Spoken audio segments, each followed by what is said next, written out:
Hello বন্ধুরা, দেখুন আজকে প্রায় 14-15 কিলো ওজনের পাঙাশ মাছ ছিল। তার থেকে নিয়ে এসছি। দেখুন পিসগুলি এই আলু দিয়ে একটু পাতলা ঝোল রান্না করব। কীভাবে রান্না করব দেখুন। এই যে কড়াইতে তেল দিয়েছি, এবার একটুখানি লবণ দিয়ে দেবো যাতে মাছগুলি না লেগে যায়।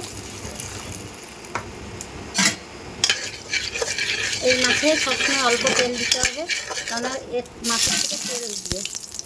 মাছগুলো দিয়ে দিচ্ছি।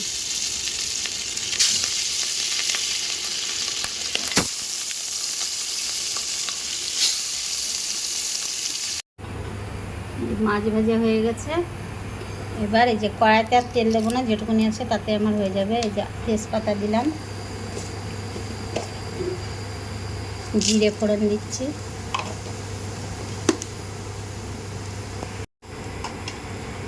এবার আলুগুলি দিয়ে দেবো।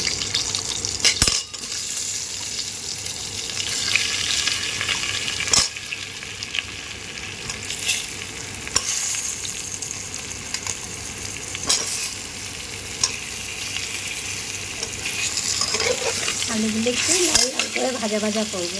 এবার পেঁয়াজগুলি দিয়ে দেবো। হাফ পেঁয়াজ আমি কেটেছি। এবার টমেটোটা দিয়ে দেবো।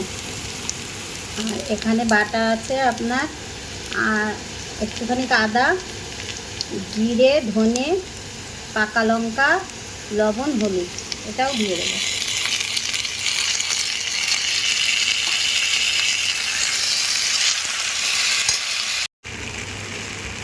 এবার গরম জল দিয়ে দেবো। যে যেমন খাবেন সে তেমন খাবেন, এটা গা মাখাই বেশি ভালো লাগে।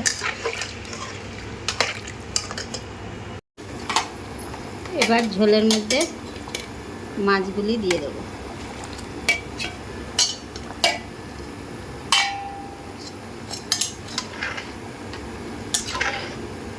দিয়ে আবার ঢেলে দেবো। এবার দেব জিরে আর হচ্ছে একটু গরম মশলার গুঁড়ো।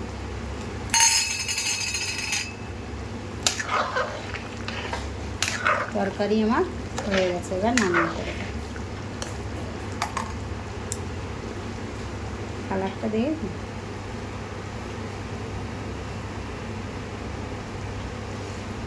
তরকারি শেষ, এবার নামিয়ে ফেললাম।